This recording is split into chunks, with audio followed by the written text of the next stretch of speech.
Welcome to the TufFish Show. I am so excited to bring to you Mary Ann Tippett. Mary Ann, thank you so much for being on the show. Thank you, Jen. I'm very excited to be here. Oh, I'm thrilled to have you. I think we are going to have so much fun. And I would love to start by asking you, how did you get into writing? So, a very good question. uh, I feel like writing has, I can't remember, to be honest, when I didn't write. I think before I figured out that I could write, I did a lot of talking to myself.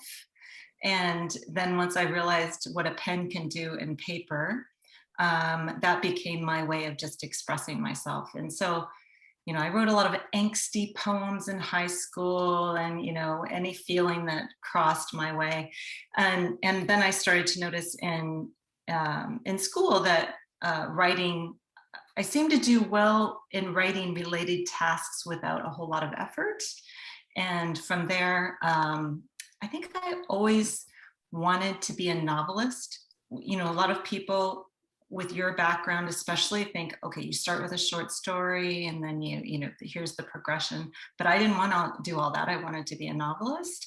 So I just put that on the back burner and went on with my education and all that. And then it wasn't until there's something about turning 50, I think, that makes you go, so have I done all the things I want to do in life? And that's when I realized, no, I actually do need to write a novel because that's what I want to do. So that may not be exactly what you asked me, but that's the journey of my writing. I love that though, because like you, I would write different stories, different poems or what have you, or thoughts that I had in high school. I would journal. I believe in journaling. It's such a cathartic process, I think. But like, I was the kid in college who, whenever it was here, turn in a paper, I would turn in a paper any day, twice if you need me to, just to get out of a standardized test, because I hate standardized tests. But I could write a paper, I could do essays better, and I'd sit there with the dictionary and look and say, that looks like a good word to incorporate. I don't know what that means, but now that I know what it means, I can figure out how to work it into this paper. So I understand that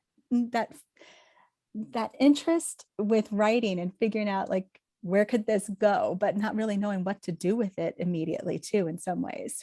Right. So how did you decide that? So I know your background has some law in it, but does that show up in some things that you write, or has that helped in your writing? Another great question. Because I've given a lot of thought to that. Like, why did I go the lawyer route when maybe I should have done journalism or something like that? But I think I was meant to go the lawyer route because writing can be so chaotic and, without rules, right? You're just writing what your emotions are or what the universe seems to be telling you. But law school really helped me to organize thoughts and to understand that you can still write creatively, but there are also parameters within writing creatively. And that really helped me just to understand there are templates for everything, Yeah. So, yeah. So as far as writing goes, law school is all about writing. You write your exams, you write your big paper at the end. There's also some standing up and talking, which I never felt comfortable doing. Does anybody feel comfortable doing that? But it also helped me with that, because I'm like, okay, I can do this because here's what you do: X, Y, and Z. Okay, got it. Yeah. So. But like you said, like, whether or not the universe helps with something with it, I think it does. And I also think that you kind of have breadcrumbs that come along, and it seems to me that these were breadcrumbs that kind of help to lead you to where you're going and where you want to be, where you are going towards. I think that that's such a beautiful thing. So I know that you are multi-genre. You have some books that are fiction and they're uplifting, but they were also inspired from probably a really challenging time. Would you please talk a little bit about that? Sure. Yeah. And I'm glad you picked up on uplifting. I try to make books uplifting because I don't enjoy reading downer, hopeless books. And so Right. And I truly believe that no matter what you're going through, there's some silver linings somewhere. And I want people to be able to escape from whatever they're dealing with, but also resonate with it. So I guess that's where that comes from. But to answer your question, so I've written, I guess, 4 works of fiction now. And the very first book I wrote, Clara Pig, was inspired by my mother, who my sister and I realized was struggling with memory issues and all that, like several years ago. And there's been a bit of a progression. But one of the things I found interesting is my reaction to what was happening with my mom versus my sister. And I felt like I could see it was a very frightening thing that my mom was going through, and you know, all those horrible things. At the same time, I could also feel the spirit of her, and you know, we would laugh, and I found the laughter was a connection, and I just really wanted to be able to figure out what it would be like from her perspective. You know, she's sort of realizing I don't always remember stuff, but at the same time, still her personality. And so that's why I wrote Clara Pig. I thought I have to get inside her brain and try and figure out what it's like from her perspective. And so I think the book that I ended up writing is not necessarily hopeless. It kind of ends in a hopeless place, but with a optimistic bent. So that was Clara Pig. Yeah, and it, to me, it sounds like it was a way for, almost like a form of healing. It sounds like in it, even though it was fiction and it's based on something real happening for you, there was still a cathartic process, and not almost a different way of journaling, because you were able to escape in some ways, because Clara and Pig, this is a world that they're working through, that this is space that you're creating, but in the same breath, it was helping you to process something that was pretty, you know, challenging and in some ways really sad. So I think it's beautiful that you found an outlet, and in a way that would also be helpful to somebody else. Well, thank you. I was frankly, I've been kind of blown away by how much that book resonates with people, because it was my first attempt, and yet I still have people talking to me about dementia, and people that they know who've had it, and what resonated with them in that book. So yeah, thank you for that. Yeah. Absolutely. Did you, when you were working, well, as you had the story completed, you know, when you were realizing this is a story that I want to have published, this is one that I'm ready for it to be shared with others, did you have a target reader in mind, or was it still more of a, I'm going to call it a passion project for you to say, I've written this story, I really want to see it get published, and I just want to see what happens and put it out there? Or was there also an extension of, and I know who this reader is, and I hope it connects to them? That's another really great question. Because it ties in a few things. One is the that imposter syndrome that I think all of us face as authors. Like, this is my very first book. Yeah. So there's a part of me that of course went, who am I? Who am I to write this book? And there's also the sensitivity part of it, where it's not my mother's story, but it's inspired by her. And, you know, am I doing her a disservice somehow by putting this on paper? So yeah, so I guess that's so there are a few things going on. The other thing is the being over 50. You know, you know, I meant to write a book. I've written a book I feel passionate about. Yes, I feel like, who cares other than me? But I'm gonna put it out there, because I'm happy with the story. It's a story that reflects what I set out to do. So yeah, a lot of things went into that. I love that.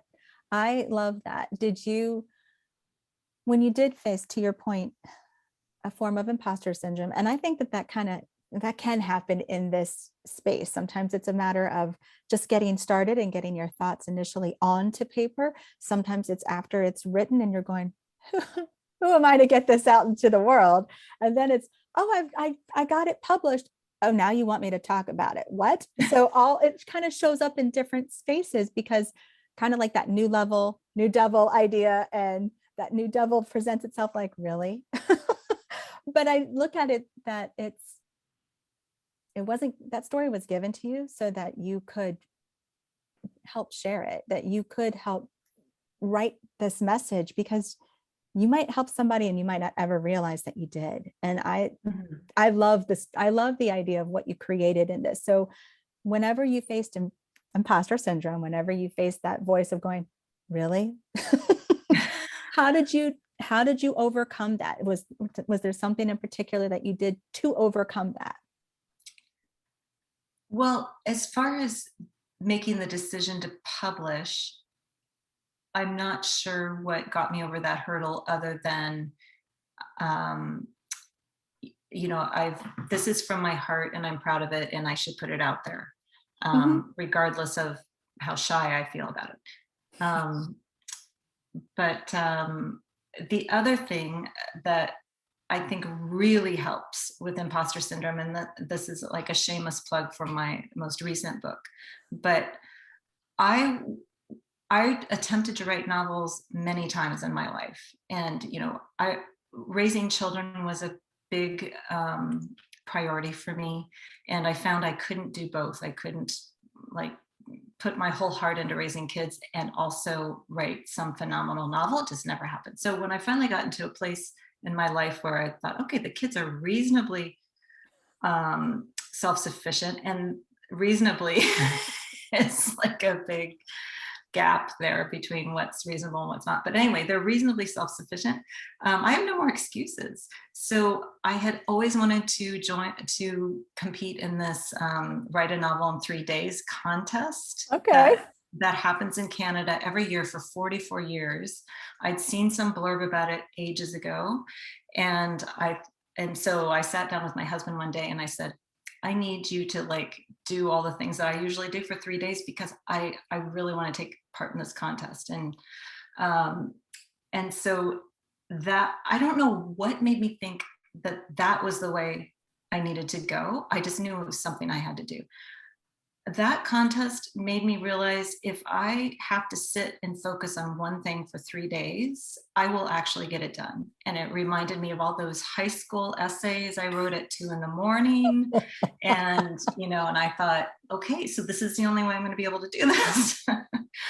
So that's why I'm a big advocate for this 3-day writing concept, because I feel like, after talking to so many writers, I've come to the conclusion that I am so not alone. So many people get stymied in their creativity by feeling like, who am I? Or, oh my gosh, this is not good writing, what I'm putting down here, or this is embarrassing. And it's not until you have a deadline and a great idea that you can actually produce your best work. So Yes, you're speaking such a love language to me, because there are so many times that I will never forget. I had there was a scholarship that I was interested in for college, and I had plenty of time to work on this essay to write, and nothing kept. I no idea was hitting. Nothing was really speaking to me. And then one day in chorus, the idea hit, and oh, by the way, it was the day before it was due, but the idea hit during chorus class. So I wrote down enough of it to get started so I wouldn't forget the thought. And then I'm giving it to my parents that night going, hey, can you read this? Because I have to submit it to her. They're like, really? Like, yeah. But it ended up helping me earn a scholarship, or a partial scholarship for school, which was great. But to your point, that deadline really helped. Oh, for sure. But I love that. It just really makes your brain go where it needs to go. Yes, it does. And it also helps you to say, look, this is important. If this is that important and this date is important, then let's figure this out. I can figure this out. It's doable. It doesn't have to be 100% perfect. We're not looking for the final draft. We're looking for a really good, solid draft to work with. And that to me is powerful, because sometimes it's also giving yourself permission to say, are you trying to perfect this stone all in one sitting, versus saying, give yourself permission to go through it multiple times, go through it, write it, go back through it again, go back through it again. And yeah, you could call that editing. The other part of it could be saying, I know I need more here, just put a little note and just keep writing, because I'll come back and I'll add where I need. Or I've gone crazy over here, maybe I need to refine this a little bit. Don't worry about it, just keep on going, so that you have something, versus sitting there with looking at the blinking cursor at you going, there's nothing there. Absolutely. And you've really hit an excellent point about that part that makes you just keep going, because I had never experienced it before having to write it in 3 days. Where there's that part a lot of writers refer to as the middle part of the book, where you're sort of floundering, trying to come up with good ideas of how to tie the beginning and the ending together. And I struggle with that every 3-day novel I write. But if you just walk away and go, yeah, I don't know what to do with that, eventually it'll just leave your head altogether and you'll just abandon it, or I would just abandon it. So it really taught me to just sit there, be present in that middle, understand it may not be your best writing ever, but you're not going to finish this if you don't get through it. And that was very helpful. So, You know what that reminds me of? So I had a bookmark that I just totally loved. And on the front of it is this little, like, it looks like a Turkish rug. It looks really very pretty. Every single piece is right in the right spot. This pattern is intricate. It's gorgeous. It's like, oh my gosh, how did this get created? And on the back, it looks like, oh my gosh, this looks like a lot of thread just got barfed on itself, because it just looks so yeah, awful. I And can it's picture like, it. how in the world can you have this gorgeous, intricate, very precise design on one side, and on the back, it looks like, are you kidding? How did you get from point A to point B with that on the back? But that's the whole point, is that it's not a straight shot. It's not always easy to get there. And it does take perseverance to keep going and to keep working through it, because the end will end up really beautiful if you just keep going and you just keep showing up and doing the work. So, Absolutely. so talk to me about how you made the shift, or made a shift, if you will, between fiction and nonfiction and your new book. Okay. Well, that was an interesting progression, because once I realized I could churn out a novel in 3 days, and I figured out how to do publishing, I figured out how to find editors like you, and realized that editing is probably the most important part of this whole process, by the way.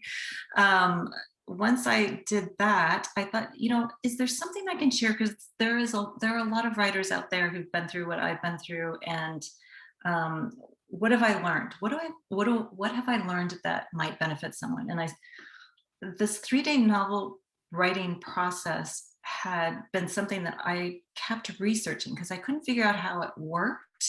I thought, I tried all those times to write novels and it wasn't working. And this is the thing that did it. Why? Like, why me? And so I started connecting with other 3-day novelists, people who'd won the contest, people who do it, every year, and, online on social media, and got to be friends with them.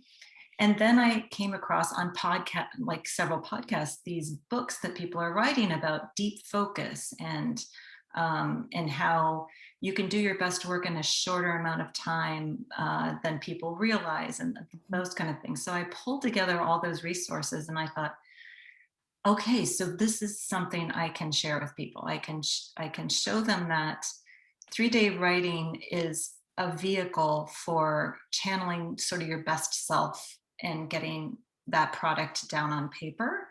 And here's why. All these researchers who are way smarter than me have looked into this kind of thing and understand why this deep focus thing churns out good stuff. So that's why I decided I had to write this novel about 3-day novel writing. And it was a little bit painful for me to do it, because here I had been walking the walk of what I'm preaching now of I only write novels over a 3-day period. It's not, I don't think it's possible to write a nonfiction book in 3 days. That's basically what I came down to. I tried to do it during the NaNoWriMo, where writers every year try to commit to writing a novel in 30 days. I thought 30 days, I can do that. It was just a whole bunch of hodgepodge of notes put together at the end of it. And so it was painful for me because I couldn't just look at this beautiful first draft at that's like a complete living thing practically, and then just try to finesse it. I had all these notes and random thoughts and had to put it into some sequence. So all that to say, it wasn't that much fun to put together until the very end, when I finally got to a place where I'm like, okay, just what are the essential parts of this that I want to communicate? There's 4 things. And stop looking at your research, stop looking at all these quotes you want to use, and just write from my perspective why these things are important. And then it all fell together. So do I want to be a nonfiction writer? No, not really.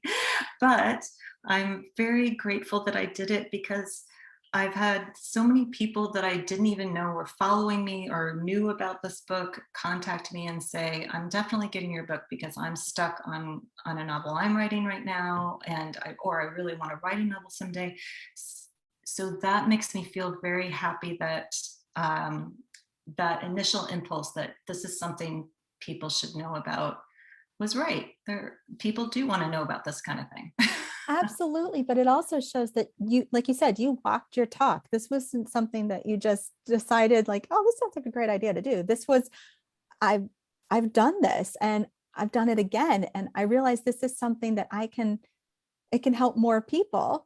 And I'm still doing my own work. So, I mean, to me, I think that that's awesome, because it's really hard to teach something if you don't understand it and you don't really appreciate all of what goes into that, because you're meeting people at different levels of where they are.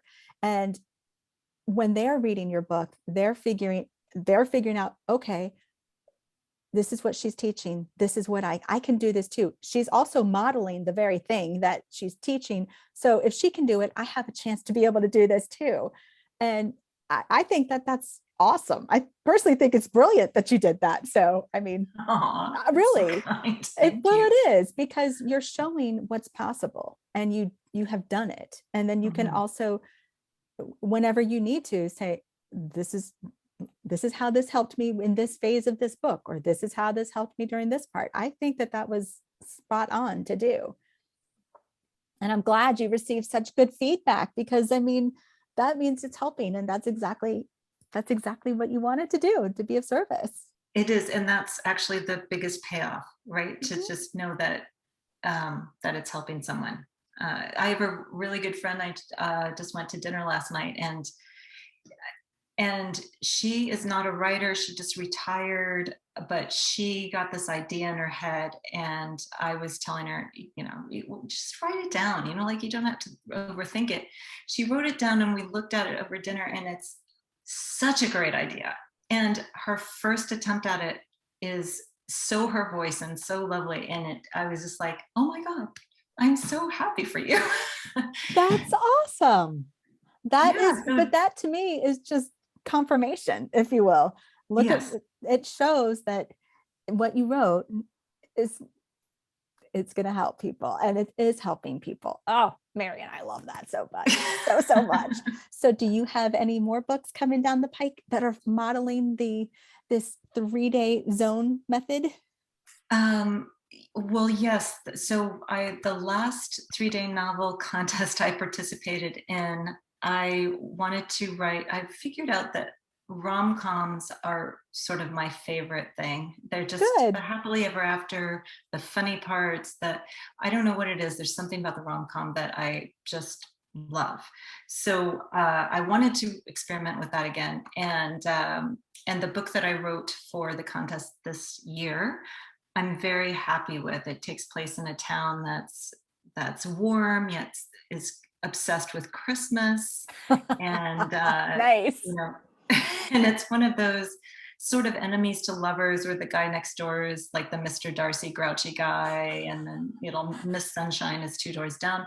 So it's kind of embraces all those things I like about rom-coms, and it ended up the way I hoped it would end up. So Good. the worst parts about the 3-day novel contest is it takes a while for all those judges to read things.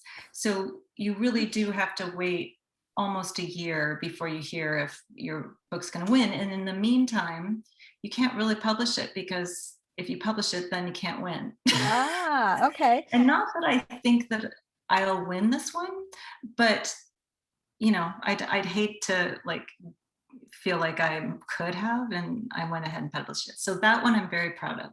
Cool. Well, I Yeah. cannot wait for you to ultimately share whatever this magical manuscript is. But Well, thank you.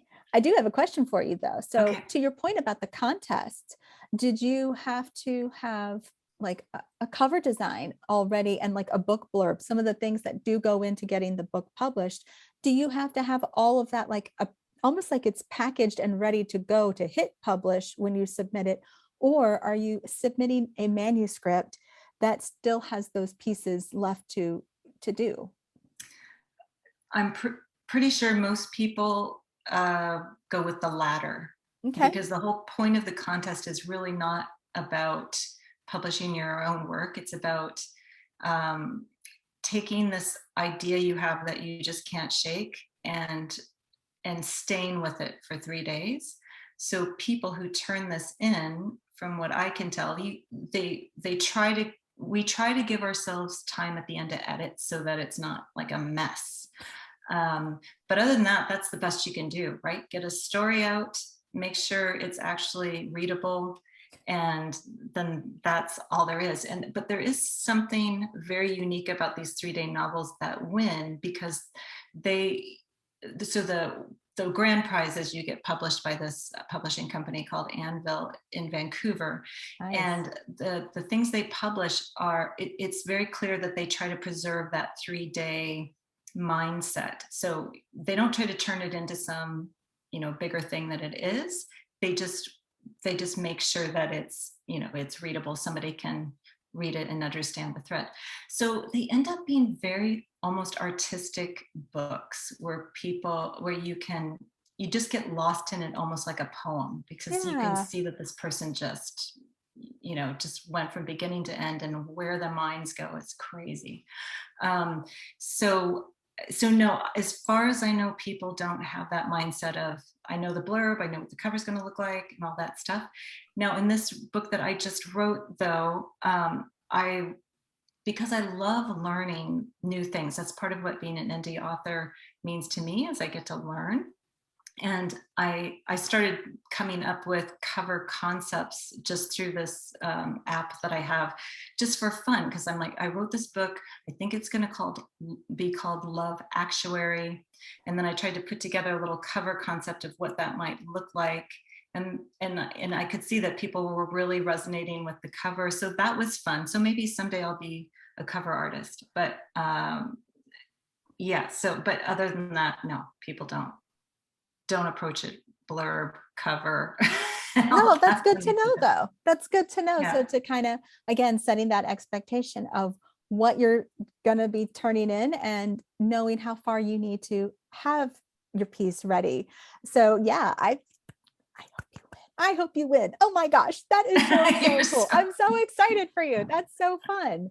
But I really love the fact that you found a way that feels good. You found a genre that feels amazing, but yet you still branched out and tried something different. And it still aligns with the bigger picture of what you're doing. And that's, to me, that bigger thread is such a cool thing, because it allows versatility as well as staying connected in all the different pieces. Right. And that's a really good message that I'd like for people to understand too. One of the things that's great about this 3-day novel writing method is, if you have a genre you want to experiment with, it's really not a huge sacrifice to take 3 days and try to churn out something in that genre. I tried to tackle historical fiction in 3 days. That was a disaster, but at least I know that now. And I tried to tackle a murder mystery, a cozy murder mystery. That is a disaster. So I've learned that, like, and then I attempted a romantic comedy and I ended up on the short list for the contest when I did that. So that's probably my forte. But I wouldn't have known that if I hadn't experimented. And sometimes it's hard to experiment when you think, okay, do I want to devote a year of my life to churn out this novel that may end up going nowhere? But if you only do it in 3 days, then why not? I love that so much. Mary Ann, thank you so much. This has just been such a joy, and I'm so happy you've been on the show. Thank you. Thank you. How can people connect with you, and where can they get your books? Well, first of all, thank you for having me. It's been so much fun, and I've really enjoyed my time chatting with you. And I can be found on Twitter and Instagram. My name is Mary Ann Tippett, and on Instagram it's Mary Ann Tippett, and on Twitter it's Mary Ann Tipp. And you can also find my website at maryantippett.ca. And that's where you'll find books that I've reviewed, recipes I've shared, and books that I've written. So thank you. Awesome. Awesome. Thank you so much, Mary Ann. You're welcome.